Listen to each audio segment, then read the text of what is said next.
El olor a ozono después de la lluvia de la tarde todavía flotaba en el aire cuando llegué a casa. Eran poco más de las 6, el sol de Guadalajara empezaba a rendirse y a pintar el cielo de un naranja polvoriento. Estaba cansado. El tipo de cansancio que se te mete en los huesos después de una semana de lidiar con proveedores, arquitectos y los caprichos del clima en una obra. Lo único que quería era quitarme las botas llenas de lodo, tomar una cerveza helada y escuchar el sonido de mis hijos jugando en el patio. Pero la paz es un lujo que a veces no se me permite. Ahí estaba él, mi hermano, Eladio. De pie junto a mi camioneta. Mi Ford Lobo, negra, brillante, con menos de 3 meses de uso. Era mi trofeo personal, el símbolo de años de levantarme antes del amanecer y acostarme mucho después de que la ciudad se durmiera. A su lado, en el suelo de adoquín de la cochera, había una botella de plástico vacía de Coca-Cola, de esas de 2 litros. La tapa del tanque de gasolina de la camioneta estaba abierta, como una boca sorprendida. Eladio me vio y una sonrisa torcida, una que conocía demasiado bien, se dibujó en su cara. Era la sonrisa que ponía cuando era niño y rompía algo que no era suyo. La sonrisa que decía, ¿y qué vas a hacer al respecto? Sostuvo la botella vacía, como si fuera una ofrenda. Uy, perdón, carnal, dijo, su voz goteando una falsa inocencia que ya no me engañaba. Creo que sin querer le eché refresco al tanque. Mi corazón no se aceleró. Mi sangre no hirvió. Sentí algo mucho peor, un frío absoluto, una claridad cristalina. Fue como si el mundo se pusiera en cámara lenta. Pude ver cada detalle, la forma en que su camisa estaba un poco arrugada, el desgaste en sus zapatos, la manera en que el último rayo de sol se reflejaba en la botella de plástico. En ese momento, la voz de mi madre, Lorena, llegó desde el jardín. No se acercó. No vino a ver qué pasaba. Solo gritó, con ese tono de quien minimiza todo para no tener que lidiar con nada. Ay, hijo, son cosas que pasan. No seas exagerado. Cosas que pasan. La frase que había definido mi relación con ellos durante los últimos 20 años. Eladio pierde un trabajo, cosas que pasan. Eladio choca el coche, cosas que pasan. Eladio necesita dinero para otra de sus inversiones seguras, cosas que pasan. Y yo, Ramiro, el hermano menor, el exitoso, el responsable, siempre estaba ahí para que las cosas simplemente pasaran sin consecuencias reales para él. No dije nada. Pasé junto a Eladio, sintiendo su mirada expectante en mi nuca. Esperaba que gritara. Esperaba que lo insultara. Esperaba el drama que siempre le daba la razón, que siempre lo convertía en la víctima. Pero no le di esa satisfacción. Entré en mi casa, el olor a café recién hecho de mi esposa Soledad me recibió como un abrazo. Desde la ventana de la cocina, los vi. Eladio le dijo algo a mi madre en voz baja. Y ambos se rieron. Una risa cómplice, la risa de 2 personas que creen que acaban de ganar una batalla. No sabían que acababan de empezar una guerra. Y en esta guerra, yo ya no iba a jugar con sus reglas. Esa noche, el silencio en la casa era denso. Soledad, mi esposa, sabía leerme mejor que nadie. Vio la tormenta detrás de mis ojos tranquilos y no presionó.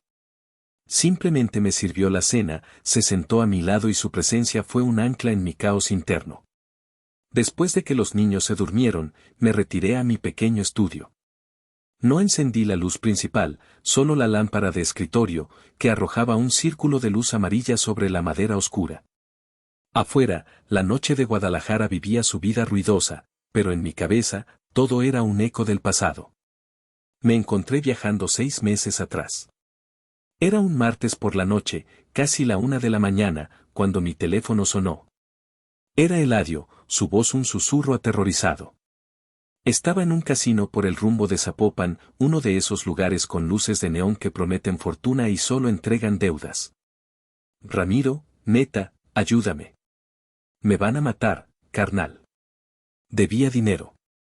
Mucho dinero. 200,000 pesos a la gente equivocada. Gente que no acepta excusas. Describió al tipo que estaba a su lado, un hombre con una cicatriz en la ceja y manos como martillos. Pude oler el miedo a través del teléfono, un olor agrio a sudor y cigarro barato. ¿Qué hice? Lo que siempre hacía. A la mañana siguiente, saqué un cheque de caja de mi cuenta personal, la cuenta que guardaba para la universidad de mis hijos, y fui a encontrarme con él en un café anónimo. Sus ojos estaban rojos e hinchados. Lloró. Me abrazó con la fuerza de un hombre ahogándose y juró que era la última vez. Me prometió que me lo pagaría hasta el último centavo, que iba a cambiar, que esta vez sí era en serio. Le creí. O más bien, quise creerle. 2 meses después, su gran oportunidad de negocio, importar refacciones chinas para coches, fracasó estrepitosamente. La mercancía quedó atorada en la aduana de Manzanillo. Perdió todo el dinero que le había prestado un socio. ¿Y quién tuvo que pagarle al socio para que dejara de amenazar con romperle las piernas a Eladio? Yo. Otros 100,000 pesos. Mi laptop zumbó, sacándome del recuerdo. Era un correo de mi contador. El informe trimestral de mi constructora. Los números eran buenos. Habíamos ganado la licitación para un nuevo complejo de apartamentos. Debería sentirme orgulloso, feliz. Pero solo sentía el peso de ser el único bote salvavidas en un mar de irresponsabilidad. La puerta del estudio se abrió suavemente. Era Soledad. Llevaba 2 tazas de té. Me pasó una y se sentó en la silla frente a mí. Lleva toda la noche con esa cara, dijo en voz baja. ¿Qué vas a hacer, Ramiro? Le conté todo. No solo lo de la camioneta, sino el torrente de recuerdos que había desatado. La deuda del casino, el negocio fallido, las innumerables veces que había cubierto sus tarjetas de crédito, las rentas atrasadas, las colegiaturas de mis sobrinos que se le olvidaba pagar. ¿Y por qué lo de la camioneta? ¿Por qué ahora? Preguntó ella, aunque creo que ya sabía la respuesta. Por el terreno, dije, y el nombre del lugar se sintió como una piedra en mi boca. Por el terreno de Tapalpa. El terreno. Un pedazo de tierra con pinos y encinos que mi padre había comprado años antes de morir. No era grande, pero tenía una vista espectacular hacia la presa. Era su sueño. Aquí, hijo, me decía, vamos a construir una cabaña para que vengan todos. Para que tus hijos y los de tu hermano corran por el campo. Mi padre murió antes de poder poner la primera piedra. Y el terreno se quedó ahí, un sueño en pausa. Ahora, Eladio quería venderlo. Su esposa, Mónica, una mujer con aspiraciones que superaban con creces sus ingresos, lo había convencido de que necesitaban esa lana para invertir en una boutique de ropa de marca. Un negocio tan destinado al fracaso como el de las refacciones chinas. Le dije que no, continué, mirando a Soledad. Le dije que el terreno era el sueño de papá. Que no era solo dinero, era memoria. Y que no iba a permitir que lo convirtiera en un montón de vestidos que nadie iba a comprar. Y su respuesta fue atacar lo que es importante para ti, concluyó ella, su voz firme. Tu camioneta. El símbolo de tu trabajo. No fue un accidente, Ramiro. Fue un mensaje. Asentí lentamente. Ella tenía razón. Siempre la tenía.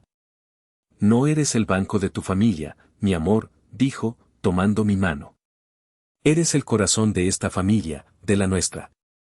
Y ya es hora de que protejas ese corazón. Sus palabras fueron el empujón que necesitaba.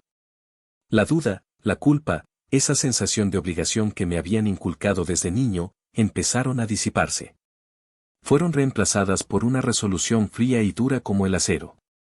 Después de que Soledad se fue a la cama, me quedé en el estudio, bañado por la luz solitaria de la lámpara. El zumbido de la computadora era el único sonido. Ya no había dudas. Ya no había un debate interno. Solo había un camino a seguir, una serie de pasos lógicos y necesarios. Primero, abrí el portal de mi banco privado. Navegué hasta la sección de cuentas conjuntas.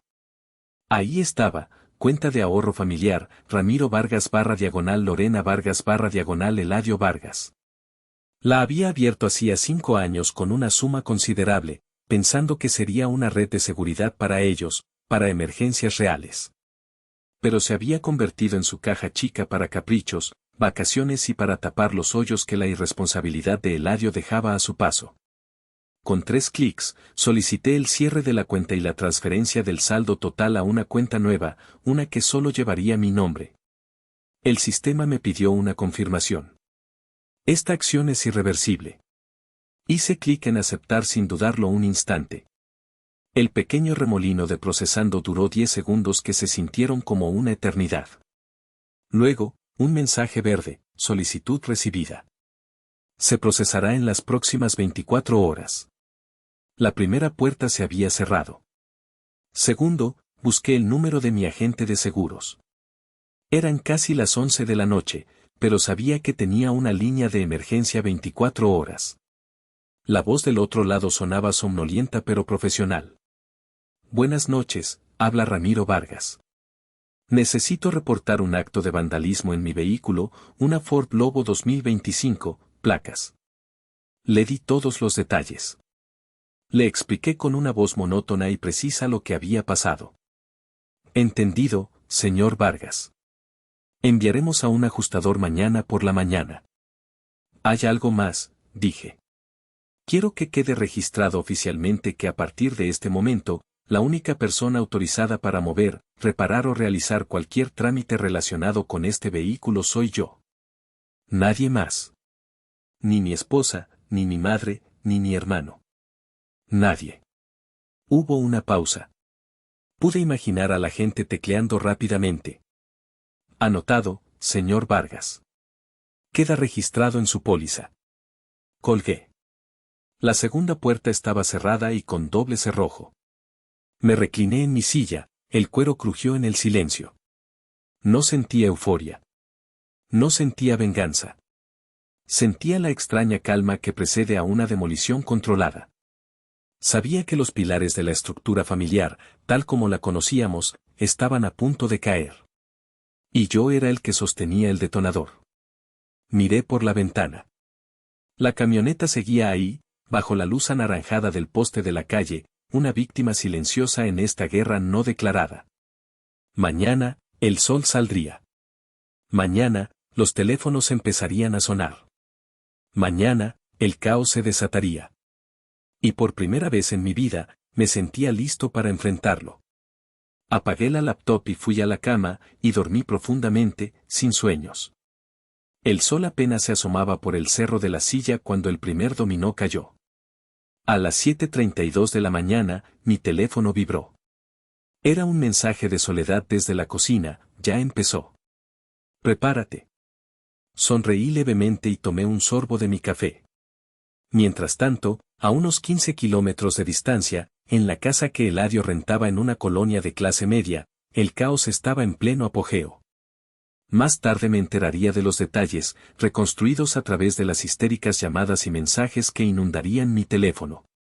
Eladio intentó pagar la gasolina con su tarjeta de crédito para llevar a los niños a la escuela. Rechazada. Intentó con la de débito. Fondos insuficientes. Tuvo que pagar con los últimos 500 pesos que traía en la cartera, sintiendo la mirada impaciente de los coches detrás de él. Al mismo tiempo, Mónica, su esposa, estaba en el teléfono con el administrador del colegio de sus hijos. Su voz, normalmente melosa y un poco arrogante, era aguda y estridente. ¿Cómo que no pasó el pago de la colegiatura? Es un cargo automático. Siempre pasa. Pues esta vez no pasó, señora, respondió el administrador con una paciencia ensayada. La cuenta de origen parece no tener fondos. Tienen hasta el viernes para cubrir el monto o los niños no podrán presentar los exámenes trimestrales. Mónica colgó, con el rostro pálido. Fue entonces cuando vio el camión de remolque estacionándose frente a su casa. Un hombre corpulento con una tabla de apuntes en la mano tocó a su puerta. Buenos días. Venimos de parte de Crediauto. Estamos aquí para la recuperación de un Mazda 3, placas. No puede ser. Gritó Mónica. Los pagos están al corriente. Mi cuñado se encarga de eso. El hombre la miró sin expresión. Señora, el sistema indica 3 pagos vencidos. El acuerdo de pago que su cuñado hizo era temporal y ya expiró.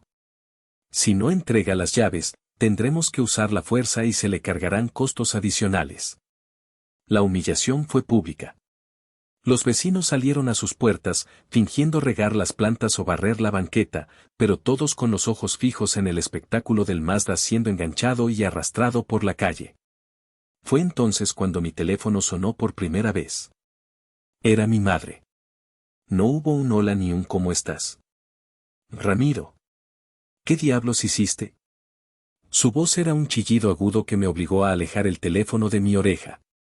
Mantuve mi tono de voz bajo y tranquilo, una técnica que siempre la desquiciaba. Buenos días a ti también, mamá. No sé de qué me hablas. No te hagas el idiota. Eladio me acaba de llamar. Le están quitando el coche. Mónica dice que no tienen dinero ni para el súper. ¿Cancelaste la cuenta? Ah, eso, dije, como si acabara de recordarlo. Sí. Decidí que era hora de poner mis finanzas en orden. Poner tus finanzas en orden. Repitió con incredulidad. Estás dejando a tu hermano en la calle. Después de todo lo que hemos hecho por ti. Casi me río. ¿Todo lo que han hecho por mí? ¿Te refieres a dejarme resolver cada problema que Eladio crea? ¿O a recordarme constantemente que mi éxito es una especie de deuda que tengo con ustedes? Somos familia, Ramiro. La familia se ayuda. Exacto, dije, y aquí fue donde usé sus propias palabras en su contra. Y a veces, los accidentes pasan, ¿no? A Eladio se le accidentó la cartera y se quedó vacía. A Mónica se le accidentó el presupuesto y no pudo pagar la escuela. Son cosas que pasan, mamá. No hay que ser exagerados. El silencio al otro lado de la línea fue mi primera pequeña victoria. Podía escuchar su respiración agitada, la maquinaria en su cabeza tratando de procesar que su arma de manipulación emocional de repente estaba disparando hacia ella. Esto no se va a quedar así, siseo finalmente, antes de colgar con furia. Me serví más café. El ajustador de la aseguradora acababa de llegar. Mientras él tomaba fotos de la boca del tanque de gasolina de mi camioneta, mi teléfono volvió a vibrar sin parar. Mensajes en el chat familiar. Eladio, eres un perro traidor. Esto no te lo voy a perdonar nunca. Mónica, espero que estés feliz. Mis hijos hoy no fueron a la escuela por tu culpa. Tía Consuelo, mijo, tu mamá me llamó llorando. ¿Qué necesidad hay de estas cosas? Hablando se entiende la gente. Tío Roberto, Ramiro, recapacita. La sangre es más espesa que el agua. Apagué las notificaciones. La tormenta apenas comenzaba, y yo necesitaba mantener la cabeza despejada. El ajustador terminó su trabajo. Definitivamente es vandalismo, señor Vargas. El azúcar del refresco puede destruir el motor. Necesitaremos llevarla a la agencia para una limpieza completa del sistema de combustible. Podría tardar semanas y costar una fortuna. Pero no se preocupe, su póliza lo cubre todo. Perfecto, dije. Y recuerde la nota en mi archivo. Nadie más que yo puede autorizar nada. Él asintió. No se preocupe. Su camioneta está segura con nosotros. Mientras la grúa se llevaba mi lobo negra, no sentí tristeza. Sentí que estaba enviando a mi yo del pasado a un taller de reparaciones. Y cuando volviera, sería más fuerte, más resistente y, sobre todo, inmune a la toxicidad azucarada de mi familia. Los días que siguieron fueron una lección sobre la velocidad a la que viajan las malas noticias en una familia. La versión de los hechos de mi madre y Eladio, una versión cuidadosamente editada donde ellos eran las víctimas de mi repentina y cruel tiranía, se esparció como un virus. El teléfono de casa sonaba constantemente. Soledad, con una paciencia de santa, respondía una y otra vez. No, tía Carmen, Ramiro no se ha vuelto loco. Sí, tío Javier, estamos bien, gracias por preguntar.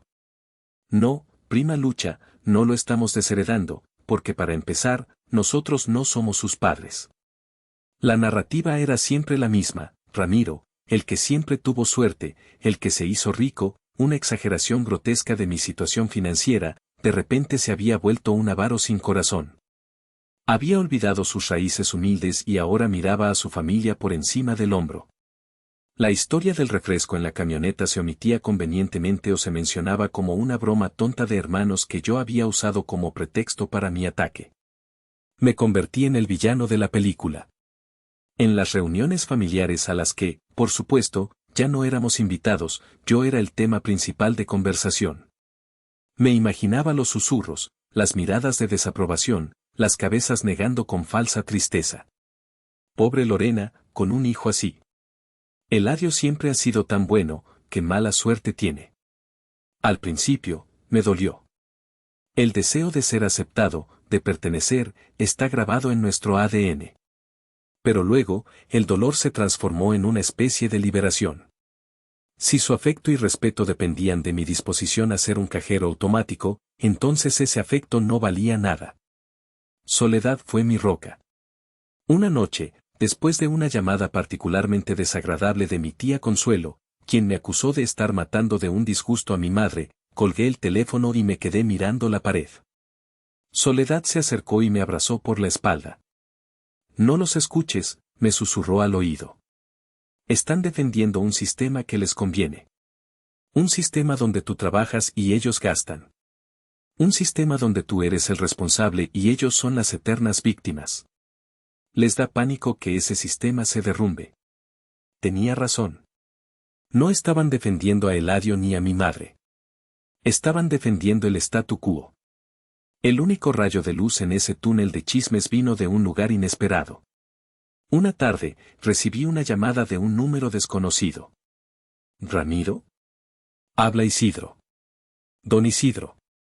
Don Isidro había sido el mejor amigo de mi padre, su compadre. Un hombre de pocas palabras, honesto y con una mirada que parecía ver a través de las personas. Desde la muerte de mi padre, lo veía muy poco, principalmente en aniversarios luctuosos. Don Isidro, qué gusto escucharlo. ¿Cómo está? Yo estoy bien, hijo. La pregunta es ¿cómo estás tú? Me llegó el chisme, ya sabes cómo es esta gente. Y como conozco la clase de alacranes que pueden ser, quise hablar contigo directamente. Le conté la verdad. Sin adornos, sin victimismo. La historia completa, desde el refresco hasta el terreno de Tapalpa. Escuchó en silencio, solo interrumpiendo con algún ajá o entiendo. Cuando terminé, hubo una larga pausa. Tu padre, dijo finalmente, y su voz sonaba cargada de emoción, amaba ese pedazo de tierra. Decía que ahí el aire era más limpio, que se sentía más cerca de Dios. Sabía que Eladio era, bueno, que tenía las manos resbalosas para el dinero. Siempre lo supo. Las palabras de don Isidro fueron como un bálsamo. Era la validación que no sabía que necesitaba. Haces bien en proteger lo que tu padre te dejó, continuó. Y en protegerte a ti mismo. Un hombre tiene que saber cuándo trazar una línea en la arena. No dejes que te hagan sentir culpable por tener una columna vertebral. Si necesitas algo, lo que sea, aquí estoy. Colgué sintiéndome 10 kilos más ligero. El aislamiento dolía, pero el respeto de un hombre como don Isidro valía más que la aprobación de todo un ejército de parientes hipócritas. La línea estaba trazada. Y ahora, me tocaba esperar su siguiente movimiento. Sabía que no se quedarían de brazos cruzados. Pasó una semana. Una semana de un silencio tenso y antinatural. Sabía que no era la calma de la paz, sino la quietud que precede a una emboscada. Y la emboscada llegó un jueves por la tarde, no con una llamada o un grito, sino con el sonido discreto de un sobre deslizándose por debajo de la puerta de mi oficina. Era un sobre grande, de color manila, sin remitente, solo mi nombre y la dirección de mi constructora escritos con una caligrafía apresurada. Dentro, un fajo de papeles con el membrete de un despacho de abogados del centro, Gutiérrez y Asociados, Soluciones Legales. Me senté en mi escritorio y empecé a leer. El lenguaje era pomposo y amenazante, diseñado para intimidar. Hablaba de disputas familiares, patrimonio intestado y la necesidad de una mediación urgente para evitar acciones legales contenciosas. El documento, firmado por Eladio Vargas como parte afectada, exigía una reunión de conciliación para discutir la distribución equitativa de todos los bienes de nuestros padres. Mencionaba explícitamente la casa donde vivía mi madre, que estaba a nombre de ella, pero que yo mantenía, y, por supuesto, el predio rústico ubicado en el municipio de Tapalpa, Jalisco. La amenaza era clara: si no accedía a sentarme a negociar, es decir, a ceder a sus demandas, iniciarían un juicio para forzar la venta de las propiedades y la división del dinero. Me reí. No una risa de alegría, sino una risa seca, sin humor. Gutiérrez y Asociados. Conocía ese nombre. Eran lo que en el gremio llamábamos abogados coyotes. Se especializaban en casos pequeños, en pleitos de vecinos, en amenazas vacías. Su modelo de negocio era enviar cartas aterradoras con la esperanza de que la otra parte se asustara y pagara una cantidad para evitar el juicio. Eran el equivalente legal de un perro chihuahua ladrando detrás de una reja. Mónica, la esposa de Eladio, tenía su huella por todas partes en esta jugada. Era el tipo de estrategia que ella consideraría brillante y sofisticada. Mi primer instinto fue llamar a mi propio abogado, un hombre serio y competente que manejaba los contratos de mi empresa. Pero me detuve. Esto no era un asunto de la empresa. Era personal.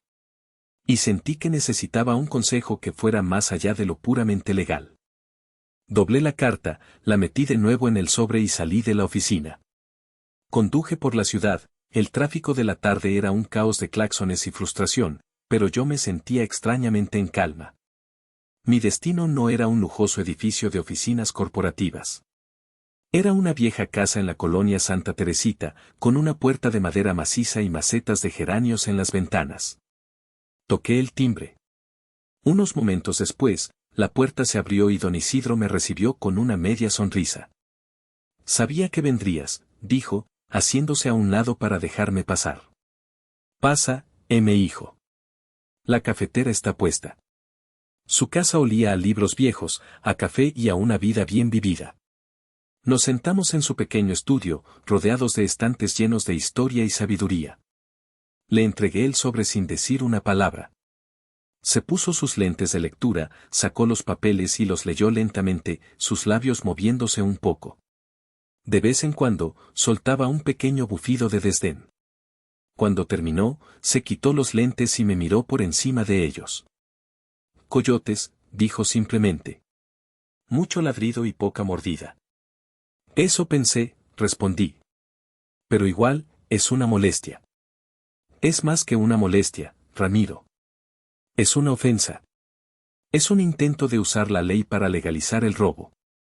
Se levantó y caminó hacia un viejo archivero de metal en una esquina. Rebuscó por un momento, el sonido de los papeles viejos siendo movidos llenó el silencio. Finalmente, sacó una carpeta delgada, amarillenta por el tiempo. Tu hermano es un tonto, dijo, regresando a su asiento. Y su esposa es aún más tonta. Creen que están jugando ajedrez, pero ni siquiera conocen las reglas del juego. Creen que la historia de tu familia empezó el día que ellos decidieron que necesitaban dinero. Pero la historia es mucho más larga. Y tu padre, Ramiro, tu padre no era ningún ingenuo. Abrió la carpeta sobre el escritorio. Y lo que me mostró a continuación cambiaría el curso de todo. Dentro de la carpeta amarillenta había varios documentos, la escritura original del terreno de Tapalpa, el acta de defunción de mi padre, una copia de su testamento. Papeles que yo había visto antes. Pero debajo de todo, había un documento que nunca había visto. Era una sola hoja de papel, escrita a mano con la caligrafía elegante y un poco temblorosa de mi padre.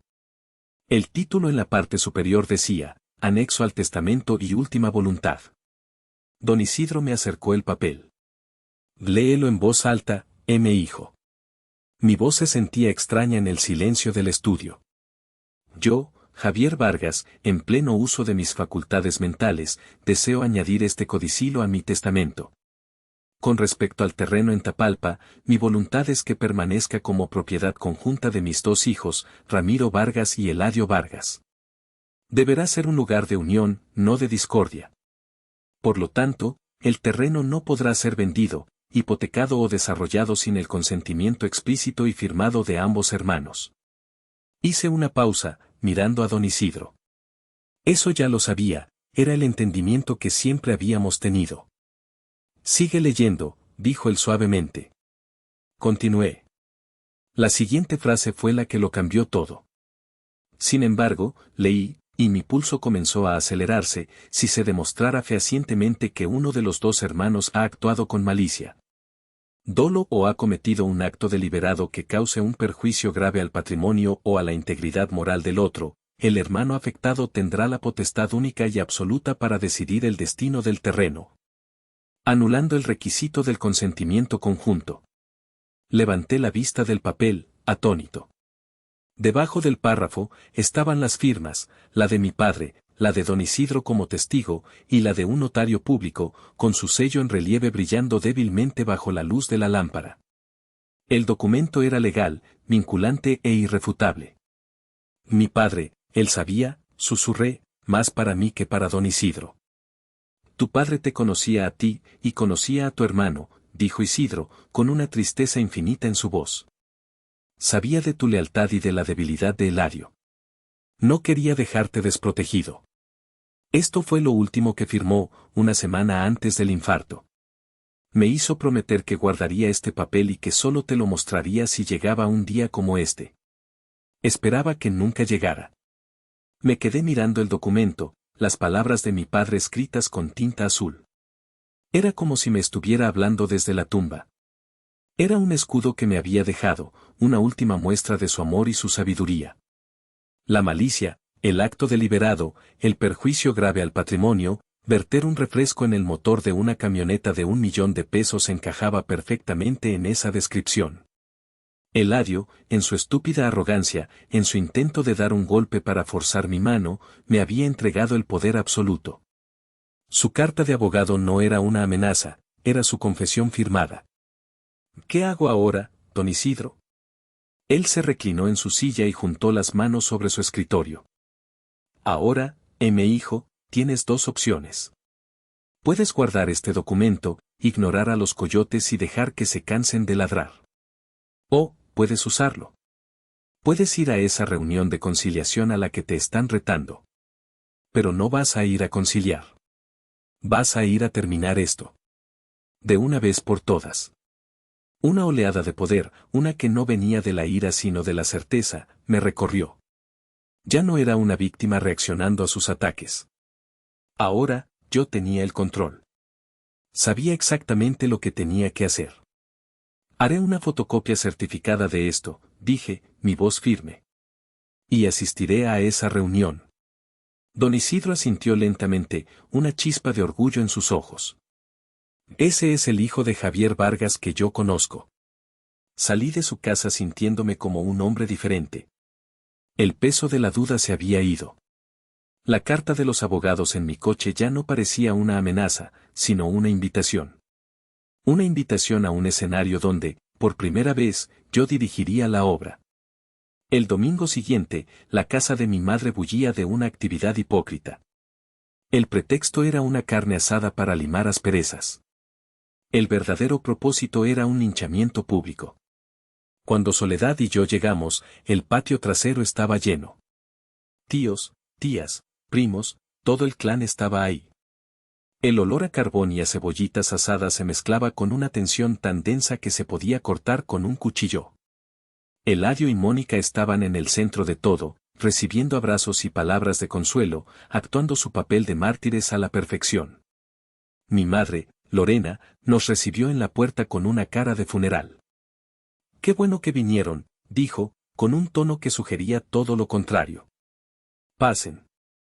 A ver si aquí, rodeado de tu gente, se te ablanda el corazón. Nos sentamos en una mesa un poco apartada. Las conversaciones se acallaban cuando pasábamos, y luego se reanudaban en susurros. Sentía docenas de ojos sobre mí, juzgándome, condenándome. Soledad me puso una mano en la rodilla por debajo de la mesa. Estoy aquí, decía ese simple gesto. Después de la comida, cuando la mayoría ya estaba somnolienta por la cerveza y el exceso de carne, mi tío Roberto, el autoproclamado patriarca de la familia, se aclaró la garganta. Bueno, familia. Ya que estamos todos aquí, creo que es un buen momento para hablar como la gente civilizada. El escenario estaba listo. Eladio tomó la palabra primero. Su voz estaba llena de una falsa humildad. Habló de sus dificultades, de cómo siempre había admirado mi éxito, de que lo único que pedía era una oportunidad justa. Dijo que la venta del terreno de Tapalpa no era por capricho, sino para construir un futuro para sus hijos. No mencionó la boutique de Mónica. Luego habló mi madre. Lloró. Habló de mi padre, de cómo él siempre hubiera querido que sus hijos estuvieran unidos. Dijo que le rompía el corazón ver esta división y que no entendía cómo yo, su hijo menor, podía ser tan frío y calculador. La presión en la sala era inmensa. Todas las miradas se volvieron hacia mí. Esperaban que me disculpara. Esperaban que cediera. Me levanté lentamente. Saqué 2 documentos de la bolsa interior de mi saco. Uno era la carta amenazante de Gutiérrez y Asociados. El otro era la fotocopia certificada del anexo al testamento de mi padre. Puse la carta del abogado sobre la mesa. Hace unos días, comencé, mi voz tranquila pero resonando en el silencio repentino, recibí esto. Una amenaza legal de mi hermano. Un intento de llevarme a juicio para forzarme a vender el sueño de mi padre. Un murmullo recorrió el patio. Eladio se puso pálido. Mónica miró hacia otro lado. Mi hermano aquí presente habla de dificultades, continué, mirando a Eladio directamente a los ojos. Pero omite mencionar que sus dificultades a menudo vienen en forma de deudas de juego de 200,000 pesos. O de negocios fallidos que yo tengo que rescatar. Habla de querer un futuro para sus hijos, pero no menciona que fui yo quien pagó las últimas 3 colegiaturas que él olvidó. El silencio ahora era total. Podía oír el zumbido de una mosca. Y todo esto, dije, mi voz endureciéndose, culminó la semana pasada. Cuando, porque me negué a vender el terreno, mi hermano decidió deliberadamente verter 2 litros de refresco azucarado en el motor de mi camioneta. Un vehículo que representa años de mi trabajo. Y mi madre, aquí presente, lo llamó cosas que pasan.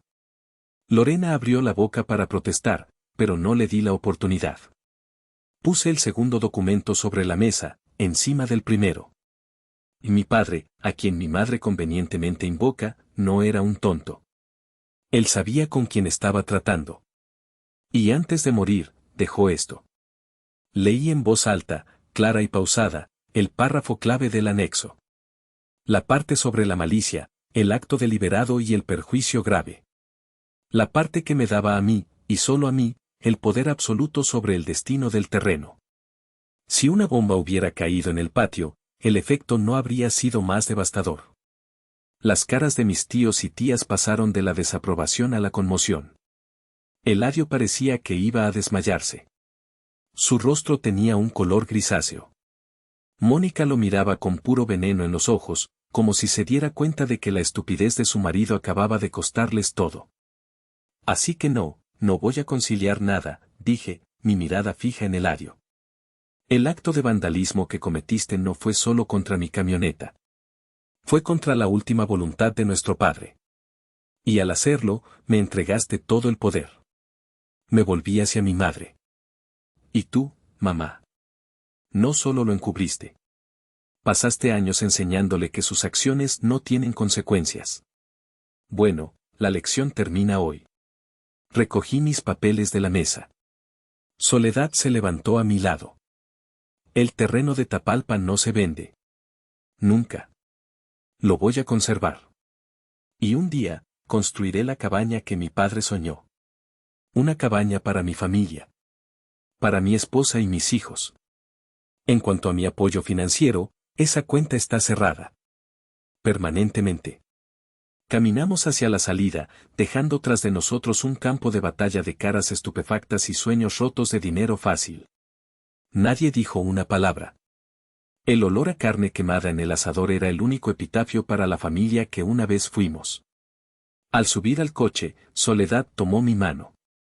No dijo nada, pero su apretón lo decía todo. Habíamos ganado. Pero se sentía extrañamente como una pérdida. Los meses que siguieron fueron silenciosos. El tipo de silencio que sigue a una amputación. Doloroso, pero necesario para la supervivencia. No hubo más llamadas, ni mensajes, ni reuniones familiares.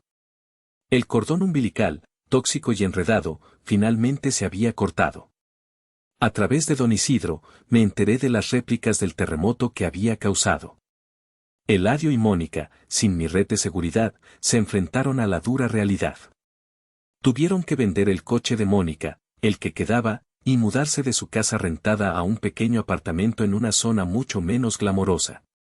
Eladio consiguió un trabajo como vendedor en una tienda departamental, un golpe brutal a su ego. La boutique de ensueño de Mónica se evaporó como el humo. Mi madre, Lorena, intentó un último y patético intento de manipulación. Me envió un mensaje largo y lleno de autocompasión, diciendo que su presión había subido, que no podía dormir, y que todo era mi culpa. Lo leí y lo borré sin responder. Su poder sobre mí se había extinguido. Un sábado por la mañana, Soledad, los niños y yo condujimos hasta Tapalpa. Hacía años que no iba. Cuando llegamos al terreno, el aire era diferente. Olía a pino, a tierra húmeda, a libertad. El cielo era de un azul intenso que nunca se ve en la ciudad. Mis hijos corrieron por el campo, sus risas resonando entre los árboles. Soledad se paró a mi lado, mirando la vista de la presa que se extendía abajo. Tu papá eligió un lugar hermoso, dijo. Sí, respondí, sintiendo un nudo en la garganta. Lo hizo. Saqué los planos que un arquitecto amigo mío había empezado a dibujar. Una cabaña rústica, de madera y piedra, con un gran porche para ver el atardecer. Ya no era solo un sueño en un papel. Era un plan. Era el futuro. Ver a mis hijos jugar en el mismo lugar donde mi padre había soñado que jugarían, me dio una sensación de paz que no había sentido en mucho tiempo. No era una paz triunfante, sino una paz tranquila, ganada con esfuerzo. La paz de saber que había hecho lo correcto, no solo por mí, sino por ellos. Por el legado de mi padre. Esa tarde, mientras el sol se ponía y pintaba el agua de la presa de colores imposibles, me senté en una roca en el borde de mi terreno. Soledad y los niños estaban jugando a lo lejos. Me quedé solo con mis pensamientos. No sentía alegría por la caída de mi hermano. Sentía una profunda tristeza por el hombre en que se había convertido, por la relación que nunca podríamos tener. Me di cuenta de que mi resentimiento no era solo por el dinero, sino por las oportunidades perdidas, por los momentos de hermandad que su envidia y su irresponsabilidad nos habían robado. Entendí que la familia no es una obligación incondicional de soportar abusos. A veces, el acto de amor más grande no es dar, sino dejar de dar. A veces, para salvar a alguien, o al menos para salvarte a ti mismo, tienes que dejar que toquen fondo. Tienes que permitir que las consecuencias de sus actos finalmente los alcancen. Yo no había destruido a mi familia. La estructura que llamábamos familia ya estaba podrida por dentro.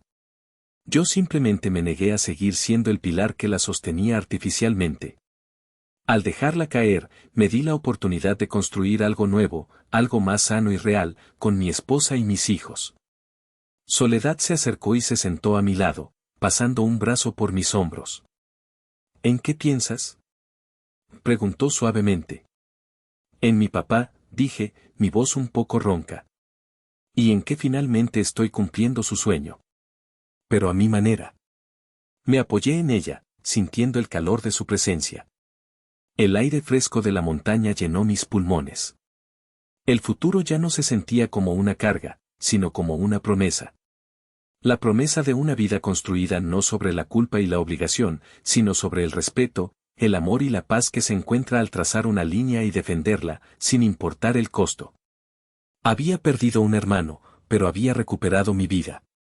Y en el silencio de las montañas de Jalisco, supe que había tomado la decisión correcta.